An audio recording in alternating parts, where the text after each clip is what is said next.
I've played 30 hours of Kingdom Come Deliverance 2 so far, and I'm going to be talking about all the new gameplay mechanics, what's been improved, and the size of the game.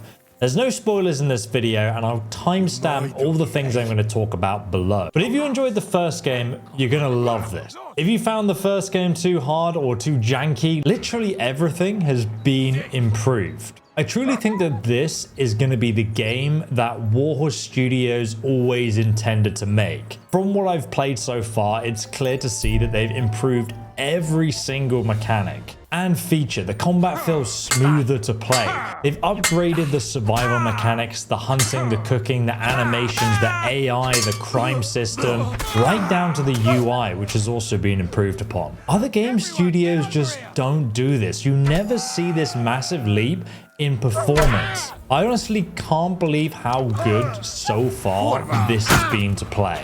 If you go back and you play the first game Warhorse made, KDC 1, and then you play this, their new game, the difference is like night and day. Warhorse spent the last 7 years cooking.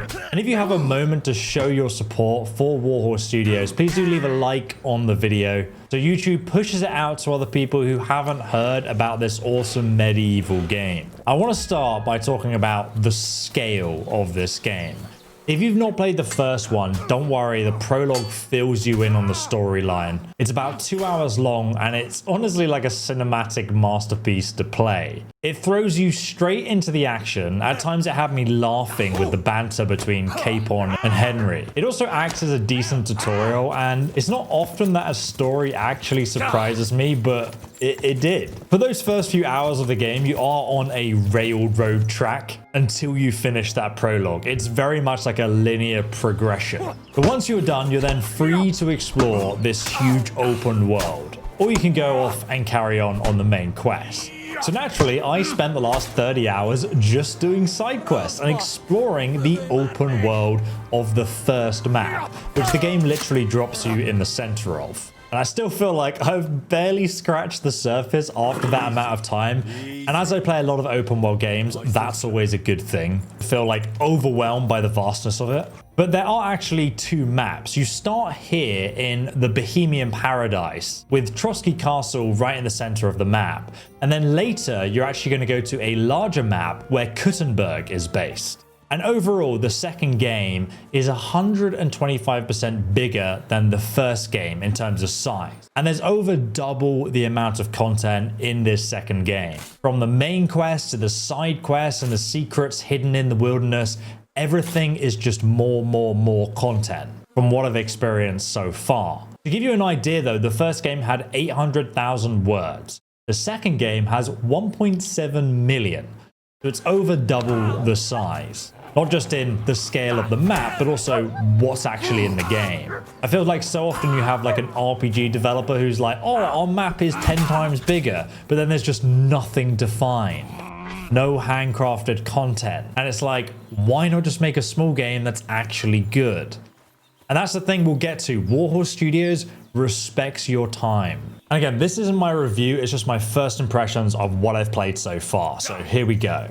Initially, when I entered this huge open world, I was honestly overwhelmed with what I should actually be doing first. So it actually took me a few hours to really dig my teeth into the gameplay, sort of get my Henry set up with some armor and gear, and then dig myself into the side quests and their storylines.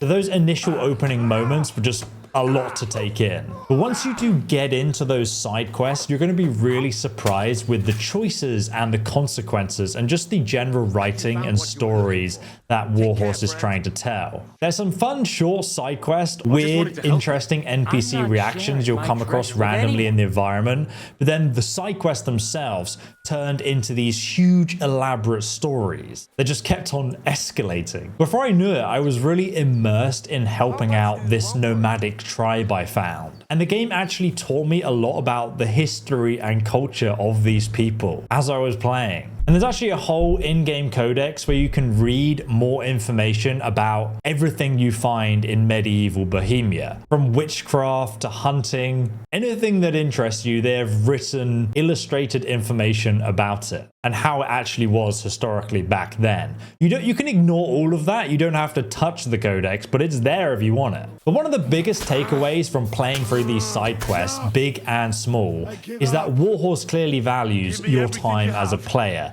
They do a great job of piquing your curiosity and making you want to investigate instead of grinding away your time like some kind of Call of Duty battle pass, where the company just wants you to carry on playing the game for as long as possible. No. I played this because I wanted to play more. And I'm making this video because I just really want to share my thoughts so far about the game. Now, I said no spoilers in this video, but I'm going to use 2 random encounter quests just as examples. So one guy I met very early on a road wanted to deliver a message, but he'd lost it.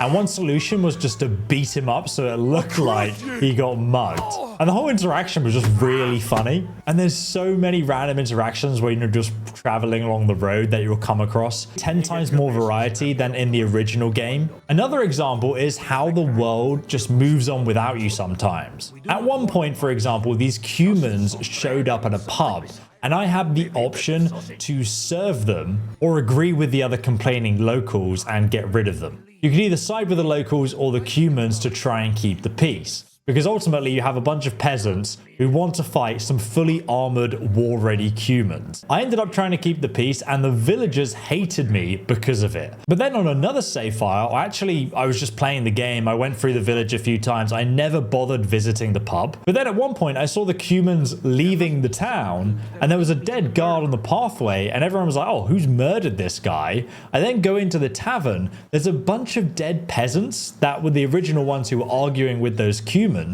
So basically, because I didn't interact with that storyline, all of this took place without me being there. And I just found that really interesting. And you'll see this quite often where these NPCs are having conversations, some of which is just complete and utter nonsense and quite funny to listen to. And other times it will be like an indication of a quest going on nearby or a secret thing that might have happened in one of their lives. They all have these day-night cycles, and these are like real people that exist in the world.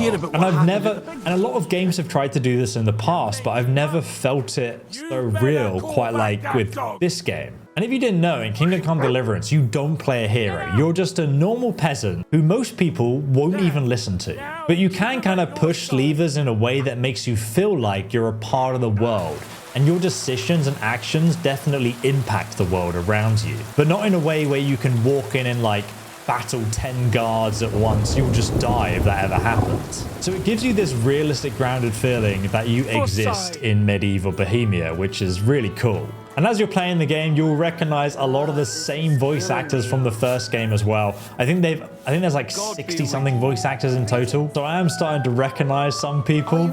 I could go on, but now let's talk about gameplay mechanics, because this has just been overhauled and remastered completely in so many ways. The crime system, the AI is just so much better now. If you go into somebody's house and you just leave a door open, the NPC will actually go and investigate because they know that they didn't leave that door open to their home. If they see you trespassing or they suspect you or something's been taken, they will literally say, I'm going to go check my valuables, and then they'll run over to their chest, open it and check everything's there. If it's not, they will call the guard. They'll literally go and get the guard. The guard will come running and then he will ask around and search people in the surrounding area. So it makes sense. And obviously if you're found with stolen goods, then they'll be like, oh, that's not good. But it's not just a random spot search like it was in their last game. If you stole a bunch of items and you come back the next day wearing those items, or you killed a guard and stole his clothes, people will notice and they will call it out and they'll attack you and react to it. And it all goes back to consequence for your actions. If you're robbing a few houses, then the next day you come back, the peasants are going to actually respond to that. So there'll be more guards patrolling, and some of them are actually going to arm themselves and be ready for a fight if someone comes in and takes something else, or they'll just be more suspicious, doing more spot checks and searches. It will actually take time before things go back to normal and the heat dies down. So this system just feels much more realistic and natural in how people would react in real life. I'll be doing a whole video on the crime system, so make sure you subscribe for that. You can also now throw stones while sneaking to distract people, which is really funny because you can also throw stones at people and they'll get angry, and then you can trigger them and they'll get the guards. The lockpicking system is also easier, I would say. You can still find the weak point and then you rotate the lock by just holding a button instead of using the analog controller. I'm not so sure if I prefer that yet myself, but it works. And then the pickpocketing system is really good fun. You've got a middle part that gets redder if they're about to catch you. And then you get a few seconds to search through their pockets and find any good loot and try and take it back to the door, which is like you reaching in and stealing it. But the biggest revamp is how the crime punishment system works. So instead of getting put in a cell and just sitting in jail till the timer goes around, you know, it's really boring, you can now get punished. So now when a guard comes to you, you can still bribe them, you can be aggressive, you can try and persuade them. But each crime actually has like a level of punishment. So you can get put in the stocks, you can get whipped, branded, or even hung, which is just a flat out game over. Now each one of these things has cutscenes, but I don't want to spoil it in this video. But if you do get branded, for example, you'll be treated like a criminal outcast to any town you visit, so people won't want to trade with you or even interact with you. Now that branding does heal after like an in-game week or something, but if you kill someone else while you're branded, you can then get hung. So it's kind of like this system that stops you just going around killing NPCs and getting caught. You have to be, it just feels much more impactful now. The persuasion system is also much deeper with different and opposite aspects like persuading or lying and manipulating, or threatening versus convincing. There's different aspects to real life when you have a conversation, and they've tried to emulate that in the game. Also, depending how you're dressed, you also get buffed to persuading people or being aggressive. Like if you're covered in blood, you'll be more scary. Speaking of, you can actually now wash yourself in a bucket like in the previous game, but also you can now go to a lake and wash yourself and you'll be even cleaner. Or alternatively, if you want to get the mud off your armor and clothing, you have to craft soap or buy some soap and then use it to wash all your clothes in a lake. So all these base game mechanics, like just washing yourself, have been enhanced. Oh yeah, bathhouses still exist as well. But now you can also fail at haggling. Now in Kingdom Come 1, you could fail at haggling if you annoyed someone when you're trying to get a better price. But now in the second game, if you fail, there's like a cooldown period. So you literally cannot haggle again for a while. So there's actually like a punishment now. You also now have outfit slots, so you can have like a merchant outfit, a stealth one, a fully armored one. You can just press one button to swap between them. There's 3 different slots for whatever situation you're in. And you now have quick slots as well, so you can swap between weapon sets easier, and you can even drink potions and eat food from your satchel, even during combat. There is way more quality of life improvements than just the things I've mentioned though, but I literally don't have time to like talk about them all. Every time I'm talking about the game, I think of something else and I'm writing it down in this rough script I've made here. And honestly, when the reviews do come out, and I might review this game, I don't know, but if you see like a review video that's 10-20 minutes long, it's just not enough time to mention everything that's been improved from the previous game. But another cool thing that's changed is they now have quality tiers for the weapons and armor. So the higher the quality of a weapon, the more damage it does. There's 3 quality tiers, and then there's a craftable one as well, which I won't talk about. But normally the higher the tiers, the better the stats are going to be. Also, I've noticed that some of the stat requirements for some of the weapons kind of keep Henry gated in terms of gear progression. So that kind of feels like you're getting stronger slowly as you play the game, which I enjoy. Your pet dog Mutt also makes a return, and he's got even more commands and things he can help you with. There's also new animations, like when you're fighting wolves versus people as well. Another thing that's been improved is Farkle, which is the medieval dice game you can play in the pubs. Beyond the normal Farkle dice game, which you can, put money on, you have Farkle with badges. So there's tin badges, silver and gold ones, and each one has a different effect on the gameplay. You have like tiers of badges essentially. Like the tin head start badge will give you a 200-point head start, or the doppelganger will allow you to double the points on a particular roll once per game. And then the gold levels are just like ridiculous point tripling sort of mechanics. So every time you play Farkle, you can now both put a badge up, which you can use in that game, but if you lose, you have to give it to your opponent. So there's like this new sort of system where you're going to be going around Bohemia trying to beat people at Farkle to like collect all the badges. And it's a really fun way of doing it. Like they've actually created another mini game that's really great. They also still have tournaments for archery contests, sword fighting, and even horse races I've done as well. And speaking of horses, there's lots more horse armor, different saddlebags, and attachments that boost their speed and stats You also have legendary horses with different effects as well, which again, I don't want to spoil what they are, but there's a lot of like mythology and cultural references and some of the cool, unique things you can find. The other big thing here is crafting and crafting recipes. Like you still have alchemy, but it feels so much less janky to actually craft potions now. You fluidly go between the utensils to craft potions, so it doesn't feel like really wooden sort of animations. Like you can feel like, okay, I reached this here or I reached that there, and everything's just really fluid and smooth. So it feels much less monotonous to craft some potions. But again, there's loads of alchemy people that you can just buy potions from. But also now, when you're actually picking herbs, firstly, there's a herb journal, which explains where to find all the herbs and what locations you can search for them. It's beautifully illustrated. And now the herbs have a freshness rating. So freshly picked herbs are the best, but you can also dry them to boost how long they last. And when you craft a potion, depending how well you actually craft it, like do you boil it too long? Did you put something in the wrong order? You will now get a weak or a strong version of that potion.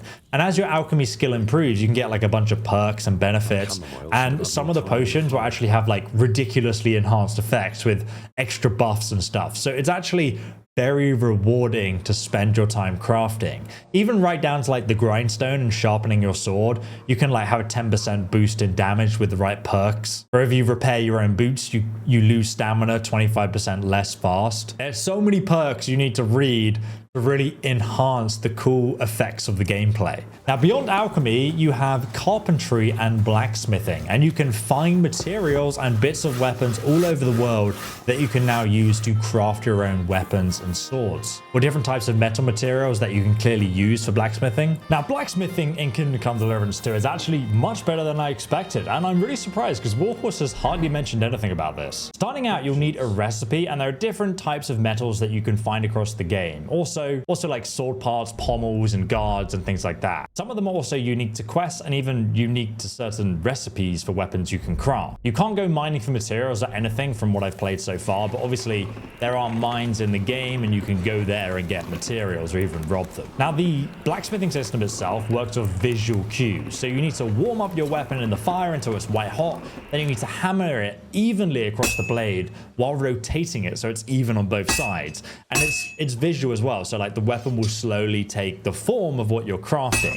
Like for an axe, you'll start out with a square bit of metal and it will then turn into an axe once you keep hammering it for a while. And it's a very slow visual change. But objects like horseshoes, which are a strange shape, you have to position your hammer on the anvil so you're hitting it in the right place. Like it's very easy to miss. So you have to like line up your hammer with the horseshoe, then lift it up, then hit it. Exactly like you would if you were trying to hit a nail in real life. I think everyone's experienced that. And the more sparks that fly out, the better that spot is that you're hitting. Sometimes if you're doing the wrong thing, it will be like a dull sort of thud sound. And swords are generally easier because you just move them up and down the blade, and it's really easy to sort of be methodical about what parts you've hit and what parts you haven't before you rotate it and do the other side. If you actually get the right rhythm while hammering, Henry will also start to whistle, so it's like, oh, you're doing well sort of thing. He'll also say things, so if you warm it up in the forge too much, it's like, oh, it's burning, it's too hot. So if you do something wrong, he actually does audibly tell you sometimes. Once you're done though, the game will tell you, and then you'll be able to quench the weapon,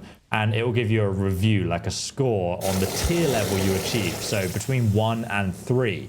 But if you unlock the perk, which I'll show you in the blacksmithing video, which I'll link below, there's a 4th tier of the best weapon tiers you can only unlock when crafting. But basically you'll get a review for how you did on the performance of crafting that particular weapon, and that also affects the value that you can sell it for. Obviously then you can grind it on the grinding stone, which has also been changed a bit with its visual sort of cues of how well you're doing while grinding weapons. But again, I'll cover this all in the blacksmith video, so make sure you subscribe for that, and I'll link it below. You can also still poison food, and there's new animations of people getting sick from it. Also, saving the game has been improved. You can now save in either an owned bed. There's more auto saves just in the general gameplay when you're questing and stuff, and you can finally save and quit the game, which is great if you, I don't know, you got to like go to the hospital or something. Save your schnapps has also returned as well, which lets you drink a potion which consumes it to save the game wherever you are. You can also now craft them as well though, so you can have like unlimited saves, but you do still get drunk, so there's like a pros and cons sort of thing still. Oh, and you know those really long cutscenes that always happen in Kingdom Come, which we love? Well, you can actually now press start and pause during a cutscene. So you can still answer the door and get on with real life while playing the game. Literally every conceivable gameplay mechanic and quality of life feature has been improved upon.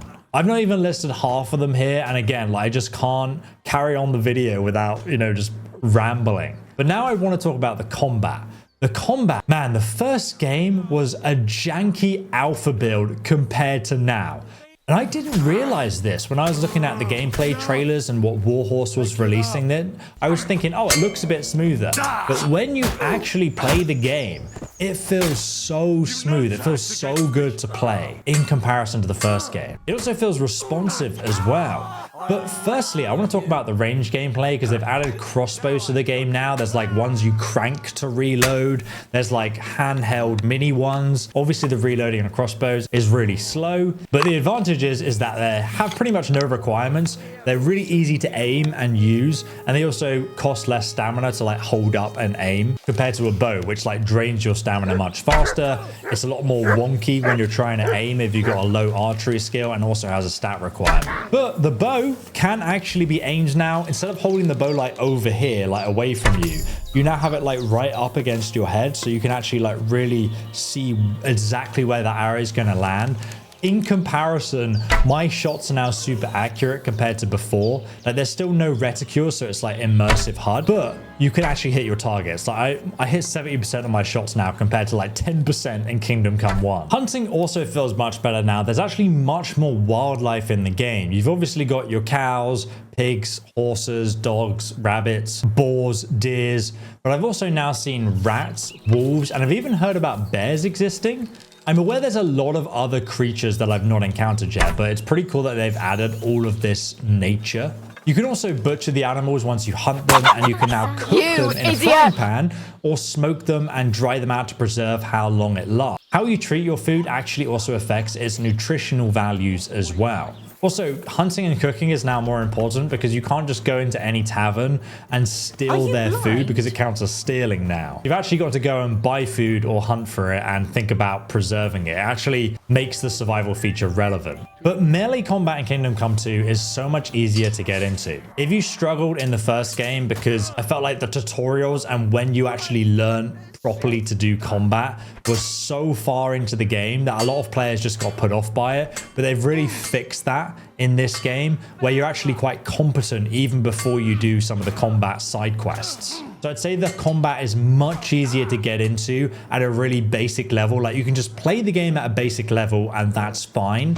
but it's even harder to master now. So if you want to learn everything, it's so rewarding, but it's going to take time and skill to do it, which is really satisfying to do. Just a quick overview though, you can block and attack from 4 different directions now instead of 5. You can now counter any strike by pressing the green shield as somebody attacks, and then if you press the blue cross swords icon when it comes up, you can actually do the counter attack itself. Enemies will still block that quite often. You have this sort of back and forth as you're fighting, but you can still parry with no stamina, so it's kind of like this risk reward compared to if you just block and turtle up normally. You still have a bunch of combos with the different weapons to learn. Some of them are a lot easier and simpler to do though, and they allow you to hit your enemy in areas they might not be armored. You can also obviously attack from the different directions, and they change now how Master Strike works. So now you need to attack at the same time as the enemy, but from the opposite side of their attack. So it's a risk reward. Obviously, if you fail the positioning or the timing, you're just going to get outright hit by the enemy. The best thing is though, is that you don't need to master all of these systems. You can just use whatever works for you and then just play the game like that. And some of the more sort of competent techniques, you know, bandits, mercenaries, and peasants aren't going to be able to use those, but if you're in a tournament, you might get your ass handed to you by some people who are more advanced in combat. Also, the dodging mechanic is now just tied to a button, so you can just dodge left and right around the enemy, and it's actually pretty damn overpowered in my opinion. Like, if you were just to wear less armor, so you had high stamina regeneration and use that, you can actually take on people much better than you by just dodging around them. Especially works well in fistfights. There is also an even wider array of different weapons, each with their own combos and damage types. You've got blunt, piercing, and slashing. You also have swords, maces, warhammers, long swords, new polearms, which have massive reach and can also be used to dehorse people. And you still get to fight from horseback as well, and archery from horseback. Each weapon has its own disadvantages against different armor types too. They obviously now have gunpowder weapons in the game, but I've not used them yet. And fist fighting itself has been massively enhanced with new animations, new combos to try out, and other things. So that's also like a really fun aspect of the game. You're getting quite a lot of brawls, so that's great. There's also a ton of perks relating to different weapons and how you use them. Like one-handed swords without a shield gives you crazy fast attack speed and stamina regeneration. Overall, there's just more impactful perks in Kingdom Come Deliverance 2 with strength, agility, and so on. And then also all the different weapon skills. There's other skill trainers you can seek out who train you in different special abilities that you can unlock for the different weapons and armor. And you have to seek them out in the world to learn those things. So they're basically kind of like secret perks you have to find. And then there's also loads of perks for like crafting and other things that tie in too. You should just read all of the perks and kind of figure out how your character should be, because there's so much choice there. It's a really deep system. Obviously though, I've only played 30 hours of Kingdom Come Deliverance 2 so far, so I've barely scratched the surface. But if you want to check out my deep dive into some of the other core mechanics of the game, check out these other videos or subscribe for when they come out, and I will see you there. I'm blown away, and I'm really excited for you guys to experience this, because I think you're going to really enjoy it. Obviously, I've not played the game on console. I'm on PC on a really high-end computer, so I don't know about the system specs or anything like that. I'll let someone else talk about this. But beyond that, I would say, you know, if you like the first game, oh my god, you're going to love this